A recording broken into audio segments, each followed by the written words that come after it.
Welcome to the channel, ladies. Ladies, are you in menopause, perimenopause, or are you post-menopause and you're wondering what the phrase lift heavy means, and you're so confused about everybody telling you you have to lift heavy, but you don't know how to do that. You don't know how to apply it in your workouts, and you're wondering how to build muscle and lift heavy weights during this phase of your life? Well, in today's video, I'm breaking down why building muscle is critical for your health, your strength, and your overall well-being, especially during and after menopause.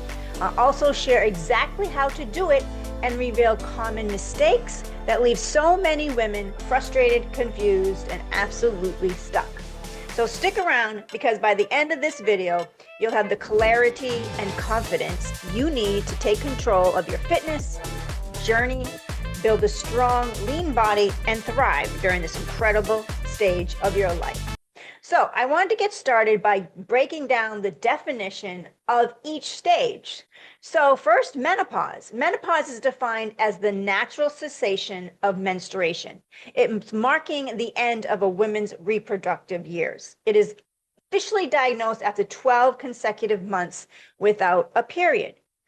The average age of menopause is around 51 years old, but that absolutely can vary. And during menopause, the ovaries stop releasing eggs and the production of estrogen and progesterone significantly declines. Perimenopause, meaning around menopause, refers to the transition phase leading up to menopause. This period can last anywhere from 4 to 10 years. So if you think about it, when you're starting to have some symptoms before menopause hit, that was probably perimenopause in your life. So hormone levels, particularly estrogen, begin to fluctuate, leading to symptoms like irregular periods, hot flashes, mood swings, and changes in energy or sleep. And if you're my age, I'm 53, I'm sure you can recognize that you have had these symptoms. But women can still conceive during this phase, though fertility is declining. So post-menopause, and that's where I'm at right now, post-menopause begins after menopause is complete, meaning a woman has gone through 12 months without a menstrual period. So people get this phase confused. They think, well, she's done. Great, it's all over with. This stage lasts for the rest of a woman's life and is hormonal chaos, right? Because hormone levels remain low, and women may experience ongoing symptoms like hot flashes, vaginal dryness, mood swings, and all kinds of adverse reactions when your hormones drop. So, however, the risk of health concerns such as osteoporosis and cardiovascular disease increase due to lower estrogen levels. This is why it's so imperative to get strong by lifting heavy. And we're going to talk about that, lifting heavy and strength training. But I know so many of you ladies are so confused by the term lifting heavy. So I'm here to clarify that for you and tell you how to do it. All right, so let's get into it. Now that we've covered the stages of menopause, let's dive into a game-changing approach to weight training. It is called the LEAF system, and this is how I train my clients over the age of 40, going through perimenopause, menopause, and postmenopause, how to lift heavy weights. So this LEAF system was developed by Dr. Bill Campbell, and he's a leading researcher in exercise science from Southern Florida, and you can look him up. He is on Instagram at Dr. Bill Campbell, PhD. The LEAF system focuses on 4 components. So number 1, load. Number 2, effort. Number 3, amount. And number 4, frequency. So this system is designed to help you maximize muscle growth, especially during menopause, perimenopause, and postmenopause, when hormonal changes can make building and maintaining muscle more challenging. Now, it's important to note that this LEAF system isn't just for menopausal women. This is actually how to build muscle, and it applies even through this transition during the phase of a female's life. So the beauty of the LEAF system is its simplicity and effectiveness. It helps you train smarter, not harder, by focusing on the exact strategies that work. Okay, so let me break down what each part of the system means and how you can apply it to your workouts. So let's dive into the 4 pillars of the LEAF system: load, effort, amount, and frequency. All right, number one, load. Load refers to the weight you are actually lifting during your workouts. Okay, so you are lifting, like you're doing bicep curls, you're doing 20-pound bicep curls, so that is the load. 20 pounds is the load. The right load is essential for building muscle. For optimal results, we have to aim for a weight that challenges you. Okay, so every female is unique and different wherever she is on her fitness journey, wherever she is on her strength training journey. I'm not going to tell you to just go lift 20 pounds. You might not be able to do it. You might not be able to do 15 pounds. Some women may be able to do bicep curl 25 pounds. So every female is different based on where their starting point is. Okay, so do not get that confused. Okay, it is something you can lift with good form for about 8 to 12 reps. Okay, if it feels too easy, it's time to increase the weight. So remember, everything we're talking about right now is going to be a body part focus. So say you want to get bigger biceps, you want to have some nice arms. So you're going to strength train heavy with your bicep curls. And that means you're going to do something that challenges you, not somebody else, just you. Okay, so there's a different type of loads. High loads means 1 to 6 reps. So that is going to be very heavy weight. Okay, something you can only do for 1 to 6 reps. Moderate load is anywhere between 8 to 12 reps. So that's something you can do for 12 reps with good form and good technique, but you're working hard for the last 3 reps. Okay, low load is 15 to 30 reps. So that's higher reps, lighter weight. And then very, very low load is 30 plus reps, which is going to be extremely light weights. Okay, you want to think about that. You can probably do glute kickbacks for light load and a lot of reps. You can do crunches for a lot of reps, right? Okay, what do we want to do though? The best outcome for muscle growth is going to be 20% of the time high load, 60% of the time moderate load, and 20% of the time low load. So if you can see, what I'm saying is you're going to spend most of your time in the 8 to 12 or 7 to 14 rep range. Okay, how are you going to do that? All right, well, let's move on to effort. So let's talk about effort. Effort is all about how close that you are training to failure. So to stimulate muscle growth, you need to push yourself within 2 to 3 reps shy of complete failure. Now, what does that mean? Meaning you could not do another rep with good form. So if I came over to you and you are doing a bench press and you are at your 9th rep and I say, give me 3 more. And you said, I can't. And I say, well, if you don't, I'm going to shoot you with a gun right here, right now. And you said, you say, I can't do another rep with good form. You're going to have to shoot me. Okay. So that is failure. We don't want to go to failure. I don't want to shoot you. You don't want to die. We want to do another. You can't do another rep with good form. Okay. You just don't go through the motions.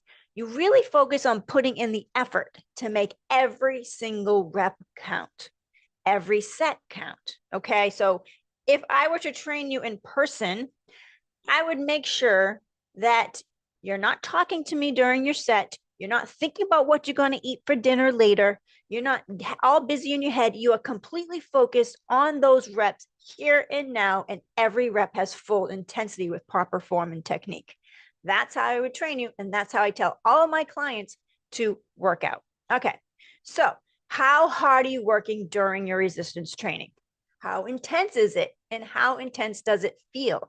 So you have to choose your weight and ask yourself, how hard am I actually working? This is defined as training to failure, but stopping 1 to 3 reps shy of failure. Okay, so there's 2 types of failure: absolute failure and technical failure. Absolute failure, you go until you cannot complete another rep. You are physically unable to do another rep. Technical failure is when you are unable to perform another rep with good form. This technical failure, when you're unable to form another rep with good form, this is the safest way to get here. Okay, most people underestimate how close they are to failure. Most underestimate by 5 whole reps. So I know you ladies are stronger than what you're putting out there. Okay, this is why when I coach ladies, when I coach the ladies online, I give them challenges throughout the week to prove that they are stronger than what they're doing. So I'll give them a bicep curl challenge. I'll give them a lat pull down challenge. I give him something called 6, 12, and 25. Okay, these are very challenging workouts to prove that they are stronger than what they've been pulling out, because most women don't understand how strong they are and which rep they should stop at or keep going. Okay. All right. So I want to make one thing very clear. You do not need to train to failure. You need to go 1 to 2 reps shy of technical failure. Okay. Just training to failure may compromise your goal and leaving you very fatigued, especially at our age group, and hard to recover from. So we're not training to failure. All right. The next, so we did load, effort. We're going to go to amount. Okay. This refers to your total training volume, the number of sets and reps you perform each week. Okay. So research shows that most people, around 10 to 20 sets per muscle group per week is ideal for muscle group. So too little won't challenge your body, and too much can lead to burnout or overtraining. So you want to make sure you have the right amount of sets and reps. And this is why when I work with my clients online, I prescribe them the perfect reps and the perfect sets for them so that they can get to their goals. All right. So finally, we have frequency. Frequency is about how often you train each muscle group. So instead of doing all your chest or leg workout in one day, you may want to try spreading it out over 2 to 3 sessions per week. So this approach allows for better recovery and consistent progress.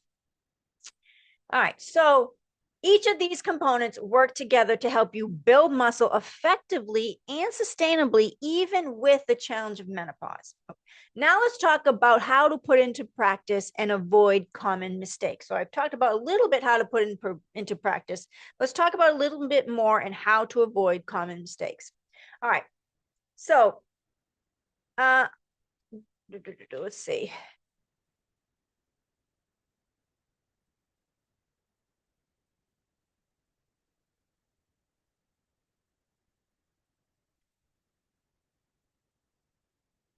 All right, so we're gonna do a little summary. Okay, so you're gonna start with load. You're gonna choose a weight that challenges you, but still allows you to maintain proper form.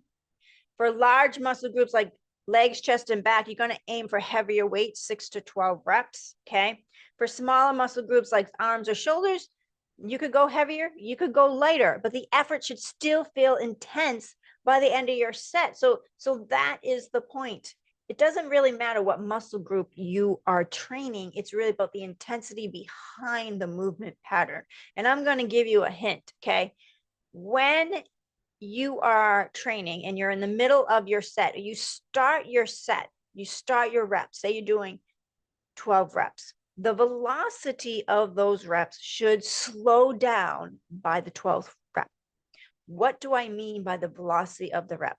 I mean the speed of those reps should slow down by the time you reach the 12th rep. So reps 1 through 3, they feel pretty great, right? They feel good. You got proper form. You got good technique. You're feeling good. Reps 3 to 6 are different from reps 1 to 3. They do not feel the same as reps 1 to 3. You still have good form and technique, but you're feeling it a little more than you did from reps 1 to 3. Now, reps 6 to 9, you can definitely feel it. Maybe you're feeling a pump. You're feeling a little bit of fatigue in the muscles, but you can still move on. And then we got the final reps 9 through 12. Those reps should never match reps 1 through 3 or 3 to 6, because those reps, the final reps, should be slowing down, and you should really be pushing yourself hard while still maintaining proper form and technique and get to the final rep. But you're working really hard, meaning your muscles are burning. You can feel that lactic acid build up. Maybe you've got a pump and you're telling yourself, I don't know if I can go another 2. Okay. But you've got a little left in the tank. So I hope that explains it a little bit. So your reps should never feel the same. Your final rep should never feel the same as your first rep. And the speed or the velocity of the rep slows down throughout your reps. Okay. All right, number 2, you're going to train with maximum effort. So many women don't push hard enough because they feel like they're going to get bulky or worry about injury, right? That's a big one for my clients. They worry if they're going to lift heavy, they're going to get bulky or they might get injured. But here's the truth. Lifting heavier and training close to failure is key to building muscle and toning muscle, because toned muscle is just a built muscle underneath your skin that gives it shape and tone. So if you want a lean toned look, you have to build muscle. So you don't worry about getting bulky. It ain't gonna happen. All right. Okay. All right. To gauge your effort, you're going to ask yourself after each set, could I have done more reps? And if the answer is yes, you're going to increase the load or the intensity next time. Perfect. All right. 3, you're going to monitor your weekly training amount and track how many sets you're doing per muscle group each week. And if you're hitting a plateau, you want to consider adding an extra set or 2 for lagging muscles. So remember, it's a body part focus. So you choose the muscles that you're more interested in toning or building, right? So a lot of ladies want to build their glutes. A lot of ladies want a nice round shoulder cap. So you would most likely work your shoulders and your glutes a minimum of 2 days per week. Okay. So this comes to increase frequency for better recovery. All right. And remember that more is not always better. Overtraining can lead to fatigue, poor recovery, and even injury. So in our age group that I have noticed that I need a little more recovery in between my sets. I need to really, really, really prioritize my sleep and my nutrition in order for me to work really hard in the gym with full intensity. All right, so increased frequency for better recovery. What does that mean? It means instead of training each muscle group once per week, split your routine so that each muscle group gets trained 2 to 3 times per weekly, or prioritize what you want to do based on your plan. What muscle group do you want to grow, right? For example, you could do an upper-lower split or push-pull legs routine, just depending on your schedule and depending on your goal. Let's go over the common mistakes to avoid. Number 1, ladies, not lifting heavy enough. So you got to get rid of the pink dumbbells. You just got to get rid of your pink dumbbells, okay? No more pink dumbbells. Bye-bye to the pink dumbbells. If your weight feels light and easy, you're not giving your muscles enough stimulus to grow. You have to challenge yourself. All right. Another mistake to avoid is skipping recovery, which means you need a rest day.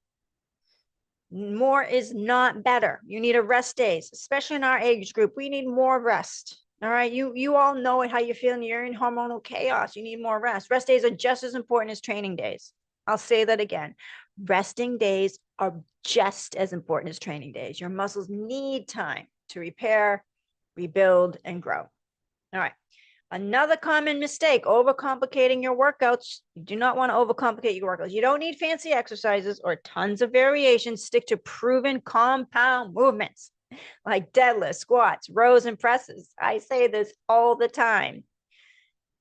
When we say the definition of insanity is doing the same thing over and over again, especially in different flights, it is opposite to strength training. You want to do the same thing over and over and over again, and you will get amazing results, right? So you want to stick to the compound lifts, squats, deadlifts, overhead presses. I like to do pull-ups and presses.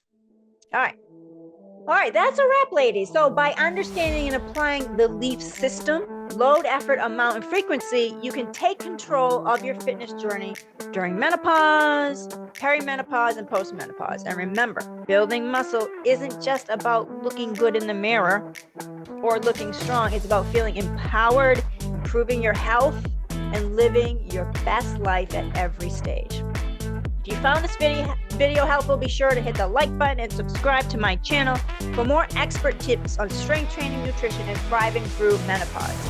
I'm here to help you every step of the way. And if you're ready to take your results to the next level with personalized coaching, head over to revolutionfitness.club. That's revolutionfitness.club to learn more about my programs and how we can work together. Thank you so much for watching, and I'll see you in the next video. Let's get strong together. Follow me for more fit and health tips, and just get strong.